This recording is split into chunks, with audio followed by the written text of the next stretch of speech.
Happy Station. Et salut à tous, bienvenue sur Happy Station. On est le vendredi 17 avril et on fait tout péter. Alors réveille-toi, c'est l'heure du carnage médiatique, le mois où on fait des blagues de merde. Comment vas-tu, Doudou? Moi ça va, ouais. T'as la forme? Ouais, T'es prêt pour ton deuxième enregistrement? au taquet. Au taquet? Allez, parfait. Mais actu, moi je fais Nafo, tu fais Flash. Actu, Nafo, Flash. Actu Nafo. Flash.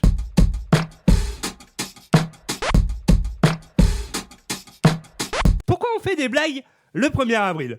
Eh oui, un retour en 1564, le roi Charles IX décide effectivement que le nouvel an, c'est le 1er janvier. Et avant ça, on le fêtait fin mars. Mais certains continuent donc à offrir des cadeaux en avril. Les autres se moquent. Faux cadeaux, blagues de merde, pièges. Et le poisson d'avril dans tout ça, eh ben oui, fin du carême, où on mange du poisson et où on se moque des pêcheurs bredouilles. Résultat, la naissance du poisson d'avril. Moralité. Eh ben oui, depuis 1564, le 1er avril est le seul jour où tu peux te faire avoir. Et c'est normal. D'accord, là je t'emmène à Cuba. Allez. On va voyager un petit peu. Où quand l'essence se fait rare, l'ingéniosité ne manque pas. Je t'explique. Sur l'île, un mécanicien a décidé de faire rouler sa vieille voiture autrement. Pas avec du carburant classique, non, avec du charbon. Oui, comme au bon vieux temps, donc en 1940 par exemple, le principe était simple. On brûle du charbon pour produire un gaz qui alimente le moteur. Résultat, une voiture qui roule à 70 km/h sur 50 km. Pas d'excès de vitesse. C'est pas mal. Pas de quoi faire un road trip, dommage, mais largement suffisant pour éviter de rester en panne au bord de la route. Évidemment, c'est bruyant, ça fume, et niveau écologie, on repart. Il va se faire taper sur les doigts, lui. Oui, c'est sûr, pour les verts, là, c'est mort. Mais ça prouve une chose, quand les ressources manquent, le système D, lui, reprend du volant. Moralité, quand t'as plus d'essence, garde toujours une braise d'idées. Irak, une histoire tragique. Eh oui, un homme achète un lion comme un animal de compagnie. Est-ce que toi t'achèterais un lion? Non. Ouais, moi non plus. Eh oui, et quelques jours plus tard, c'est le drame. Dans son jardin, le fauve l'attaque et le tue. Les autorités interviennent, mais le lion refuse de lâcher sa proie. Et il est abattu, une fin terrible pour ce pauvre lion. Dommage pour lui. Eh oui, l'homme possédait plusieurs animaux sauvages, et c'est une pratique qui est totalement illégale, mais répandue. Rappel essentiel, un lion n'est pas domesticable. Eh oui, c'est un prédateur. Moralité, certains animaux ne sont pas faits pour vivre avec nous, et vouloir les apprivoiser, ça peut te coûter la vie. Tout simplement. Allez, je te fais voyager un petit peu, on part au Royaume-Uni, Allez. à Davyhune Park. Là-bas, pas besoin d'être bon au golf pour faire un trou. Ils en ont trouvé un tout seul, je t'explique. Ils ont trouvé une cave à vin datant du 19e siècle, s'il te plaît. Putain, sous le c'est green. bon ça. Mais oui, ils ont trouvé, pendant qu'il y en a qui cherchent des balles, eux, ils ont trouvé des bouteilles centenaires. Mais vides. Ah merde, Ah, la t'étais passé pire par des là, non? déceptions. Ah non, ça Non. aurait pu, mais non. Moralité, parfois creuser dans ces problèmes, ça peut vraiment faire ressortir de belles histoires. Loire. Eh oui, dans la France, dans la Loire, incroyable mais vrai, Robert De Niro. Dans un petit village français à Saint-Just-en-Chevalet, à une vingtaine de bornes de Roanne, il tourne un documentaire. Et pourquoi ici? Eh ben oui, son père, Robert De Niro senior, y a vécu en 1963 et il y a même pas un tableau célèbre.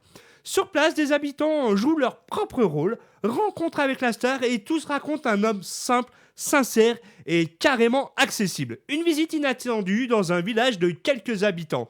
Moralité, oui, même les plus grandes stars viennent se perdre à Saint-Just-en-Chevalet et n'oublient jamais leurs racines, même au bout du monde.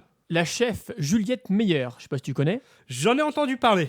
elle affole les réseaux sociaux avec une sculpture en beurre salé. Du beau gosse, apparemment, Jacob Elordi. Sauf qu'elle l'a appelé Jacob Alourdi, parce qu'elle l'a fait en beurre. Ah ouais, le beurre ça alourdit, hein. Tu m'étonnes. Oui, c'est une star que tu peux littéralement tartiner au petit-déj. Il lui a fallu plus de 4 heures pour sculpter ce portrait ultra détaillé. Sans gaspillage, grâce à une technique bien pensée. Ce n'est pas une première, car juste avant, elle avait fait Johnny Hallyday en version beurre. Et là, elle prépare encore plus grand, une statue géante de 50 kilos. Ok. Oui, je sais pas pourquoi. Enfin, Tout en beurre. ouais, c'est Ok. du beau, c'est du gras et zéro gâchis. Même les stars finissent au frigo.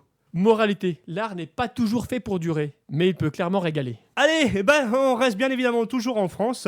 Et oui, et là on est sur du niveau lunaire. Oui, à Saint-Louis, au Rhin, une mère de 36 ans cultivait du cannabis dans tout l'appartement, y compris la chambre de son enfant de 2 ans.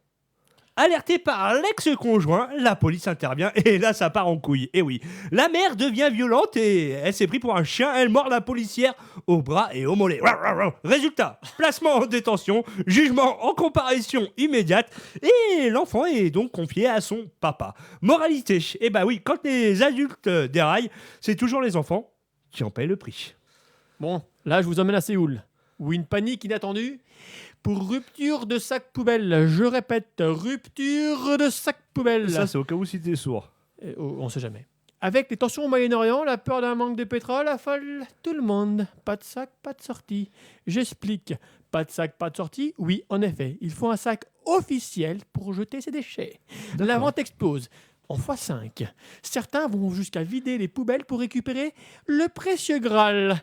Quand la peur prend le dessus, le bon sens prend la fuite. Comme Alors chez nous, qu'en hein. réalité, les stocks tiennent. Plus de stress que de panique. Ça me rappelle le PQ. C'est ça. Moralité, ce n'est pas le manque qui fait paniquer, c'est la peur du manque. Comme chez nous. Exactement. Merci pour tes sacs poubelles, Doudou. Pas de quoi.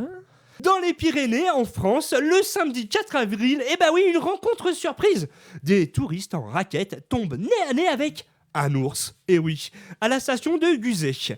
L'animal se promène à quelques mètres des pistes de la station fermée, donc terrain libre pour la faune sauvage. Des traces partout, preuve d'une longue balade. Explication, bah oui, fin d'hibernation, besoin de se dégourdir les patounes. Rappel important, un ours reste sauvage. Ah bon? Bah oui. Moralité, quand la nature reprend ses droits, mieux vaut garder ses distances. Allez, là, je vous amène carrément dans l'espace où un pot de Nutella a fait son apparition le 6 avril lors d'un live de la mission Artemis 2. La célèbre pâte à tartiner a flotté en apesanteur juste devant l'équipage, qui a battu le vieux record de Apollo 13.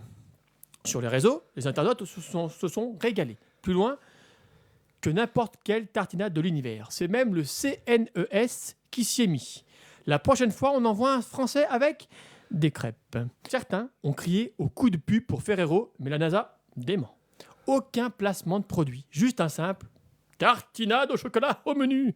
Moralité, même dans l'espace, ce sont parfois les petits détails qui font le plus grand buzz. C'est vrai. Eh oui, c'est vrai, tu as raison. Espagne. Une histoire étonnante et touchante. Un entrepreneur lègue 14 millions d'euros à une communauté de religieuses. Eh oui, à Lleida, en Catalogne, la communauté les Germanetes, les Germanetes del Probes, si je le dis bien, j'en sais rien, hérite aussi de son entreprise de tracteurs. Eh oui, pourquoi ce choix ? Eh ben c'est simple, enfant, il avait été recueilli par ses mêmes sœurs. Donc, devenu riche, il n'a jamais oublié celles qui l'ont élevé. Résultat, un geste rare et profondément reconnaissant. Moralité, on n'oublie jamais ceux qui nous ont tendu la main, même au sommet. C'est bien. Bon, on va rester en Espagne, mais on va plus précisément au Pays Basque, où un employé d'un supermarché a été licencié pour avoir mangé 2 bonbons destinés à la poubelle. Oui, même pas de quoi faire une carie sérieuse. Imagine. Sauf que la justice n'a pas trouvé ça drôle. La justice a jugé le licenciement totalement disproportionné. Les bonbons n'avaient plus aucune valeur. Et virer quelqu'un pour ça, c'est un peu comme licencier un cuisinier parce qu'il a goûté la soupe. Petit twist, l'employé avait même une excellente note pour son intégrité. Comme quoi, 2 réglistes ne font pas un bon braquage. Résultat, il doit être réintégré et payé pour tout ce temps perdu. Moralité, parfois, avaler une injustice, c'est plus dur que 2 bonbons. Un vendredi parfaitement normal. Où l'humanité a prouvé qu'elle mérite son extinction. Si t'as ri, abonne-toi. Si t'as pari, abonne-toi quand même. C'était Happy Station et rappelle-toi Qu'en 2026, tout est possible. surtout le n'importe quoi, Happy Station, la seule actualité. qui est faussement bonne à lire. Ciao, ciao. Ciao. Nous contrôlerons tout ce que vous allez voir et entendre. Retrouve tous les podcasts Happy Station. Garde le contact Happy Station sur Facebook. Facebook. Simplement différent. C'est fini.